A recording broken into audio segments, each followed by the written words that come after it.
Olá pessoas, tudo bom com vocês?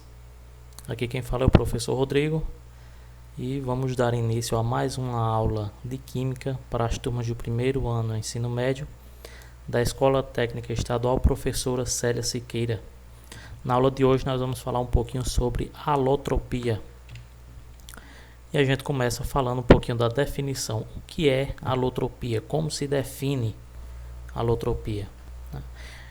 Dentro da química, algumas substâncias simples elas são capazes de se organizarem de forma que um só elemento ele pode gerar duas ou mais substâncias, e a isso a gente chama de alotropia. De forma geral, a alotropia é a capacidade de um elemento químico formar duas ou mais substâncias simples. A gente está dando enfoque nessa parte porque realmente tem que ser substâncias simples. Não podem ser aquelas substâncias compostas, porque ali já não se torna mais a alotropia. Então, uma substância alótropa, ela é sim uma substância simples, mas nem toda substância simples ela vai ter essa capacidade, ela vai ser alótropa. Então, o que é que a gente define como substância simples? Substância simples é toda substância que é formada por átomos de um único elemento, como por exemplo o oxigênio, o ferro, o nitrogênio, o cloro, o hélio. Ok?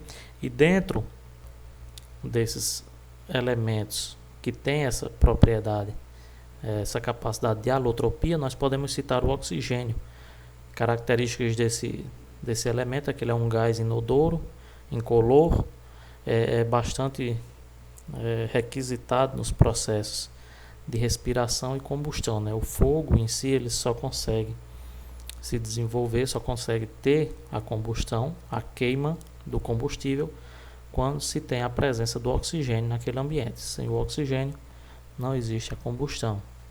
Esse oxigênio ele vai formar dois alótropos, que é o oxigênio, esse gás que nós respiramos, e o ozônio, que ele forma aquela camada protetora da Terra, camada atmosférica que vai proteger a Terra contra os raios ultravioletas que vêm do Sol.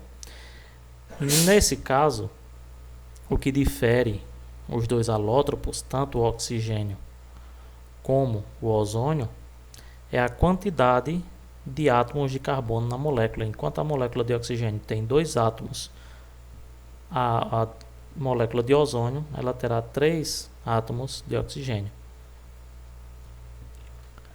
Outro elemento é esse que forma 4 alótropos, estamos falando do carbono, e dentro desses alótropos o que vai diferir basicamente é em relação à organização dos átomos em cada elemento. No primeiro elemento do carbono, primeira substância formada pelo carbono de forma alótropa, nós temos o grafite, que ela tem uma estrutura em forma de lâminas sobrepostas umas sobre as outras. Por ter esse arranjo, o grafite é um elemento extremamente fácil de se trabalhar, de se desgastar. Por isso que ele é usado na fabricação de lápis que a gente utiliza no nosso dia a dia. Utilização de lubrificantes, porque eles não oferecem muita resistência. É um material fácil de ser quebrado, fácil de ser desgastado. E outra característica do grafite é que ele é um bom condutor de eletricidade. Outro alótropo do carbono é o diamante, todo mundo conhece, utilizado aí para fazer joias.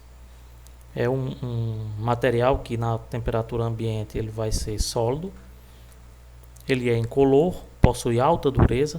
Essa característica de alta dureza é que faz com que ele seja requisitado também na indústria, principalmente na produção de brocas e alguns equipamentos para quem trabalha com vidro, por exemplo. Eles cortam o vidro com o carbono, porque como o carbono é mais duro que o vidro, ele consegue cortar facilmente aquele material. Outra característica do diamante também é um brilho intenso. Ao contrário do grafite, o diamante ele não conduz eletricidade. Ele não é um bom condutor de eletricidade. Como nós falamos, além dos usos na fabricação de joias, o diamante ele também é utilizado nas brocas de perfuração graças à sua dureza. E o que difere basicamente o diamante do grafite é exatamente a organização dos átomos da molécula.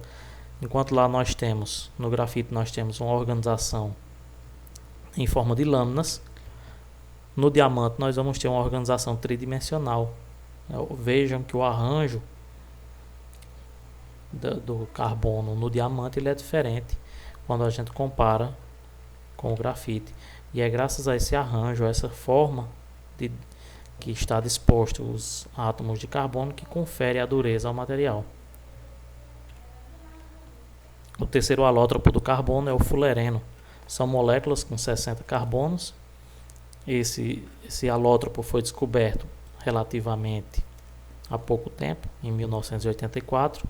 Ele é muito utilizado na medicina e na indústria do alumínio. Na medicina porque ele pode ser utilizado na fabricação de nanotubos, na parte de nanotecnologia. É interessante que depois vocês deem uma olhada, deem uma lida sobre essa parte de nanotecnologia. E é conhecido como buckball. É um material que a estrutura, a organização dos átomos assemelha-se a uma bola de futebol. O quarto alótropo do carbono nós temos o grafeno, que é um material resistente e leve, é um bom condutor de eletricidade, sendo que os carbonos, os átomos de carbono, eles estão numa organização plana. Ele é organizado na forma plana, diferentemente dos anteriores. Ele ainda se assemelha um pouquinho ao grafite, porém o grafite é com sobreposição de camadas, no caso do grafeno não. Ele é bastante utilizado nas usinas elétricas, na fabricação de placas fotovoltaicas, na ultrafiltração em relação a pesquisas, na produção de baterias também utiliza-se bastante esse grafeno. Outro elemento que também possui alótropos é o enxofre. Esse material, esse elemento, ele vai apresentar dois principais alótropos. Eles vão diferir na organização dos átomos. A quantidade de átomos entre os dois alótropos são iguais. O que vai diferir é a organização desses átomos na molécula de enxofre. O enxofre ele é bastante utilizado na produção de fertilizantes, de ácidos, de baterias. É um dos elementos envolvidos aí no efeito estufa e, consequentemente, nesses últimos tempos a gente tem visto o aquecimento global. E os dois alótropos formados por esse elemento, formados pelo enxofre, é o enxofre rômbico, possuindo aí 8 átomos de carbono na sua molécula. Ele é mais comum, mais estável também, ou seja, é menos sujeito a reações. Uma das características dele é formar cristais na cor amarela. E aqui nós temos a organização dos átomos de carbono na molécula do enxofre rômbico. O outro alótropo do enxofre é o enxofre monoclínico, também com 8 átomos de carbono na sua molécula. Esse apresenta uma forma diferenciada.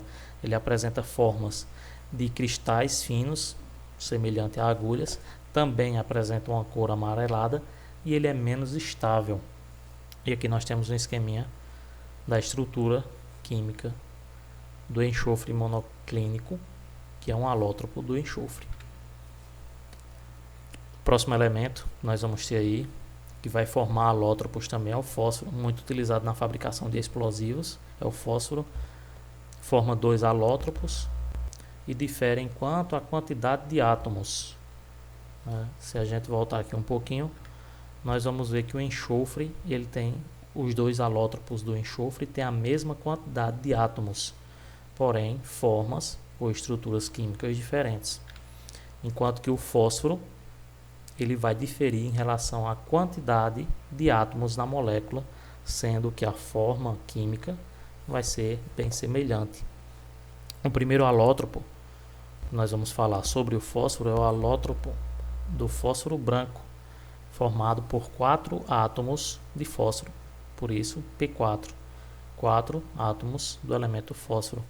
É muito reativo, é de fácil combustão.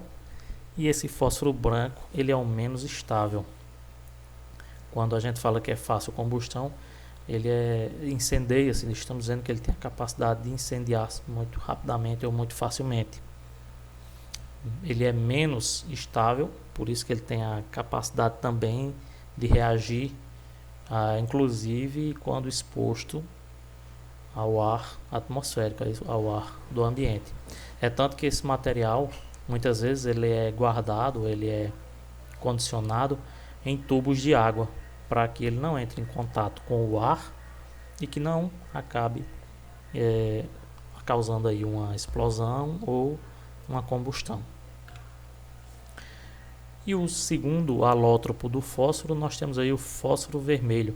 Esse ele não vai ter um número de átomos definido. Na verdade, ele é uma sequência que pode ser obtida através do fósforo branco também. Mas na verdade ele vai ser uma cadeia de fósforos que vai ter a coloração vermelho ou um vermelho opaco. É uma forma mais estável do fósforo. E nós podemos encontrar no nosso dia a dia nas laterais daquelas caixinhas de fósforo que a gente compra no supermercado. E aí você pode perguntar, mas professor, então aquele fósforo que eu risco para acender o fogo em casa, ele é um fósforo vermelho? Ele tem sim fósforo vermelho, mas ele é misturado com enxofre, né? Ele é o sesquiosulfeto de fósforo. Por que ele é misturado com enxofre? Há uns anos atrás, o pessoal costumava andar com fósforo nas roupas, no bolso, de casacos, de calças. E aí esse fósforo, ele também é um pouco reativo, ou seja, o atrito entre os fósforos dentro da caixinha acabava causando ali um incêndio. Então eles misturaram aí esse fósforo com enxofre para diminuir essa radioatividade, essa reatividade aí desse fósforo vermelho. Por isso que aquele fósforozinho, a cabecinha do fósforo que a gente chama, ele não vai mais incendiar nos dias de hoje porque ele tem uma misturazinha com o enxofre. Pessoal, por hoje é só. Espero que vocês aproveitem a aula e até o nosso próximo encontro.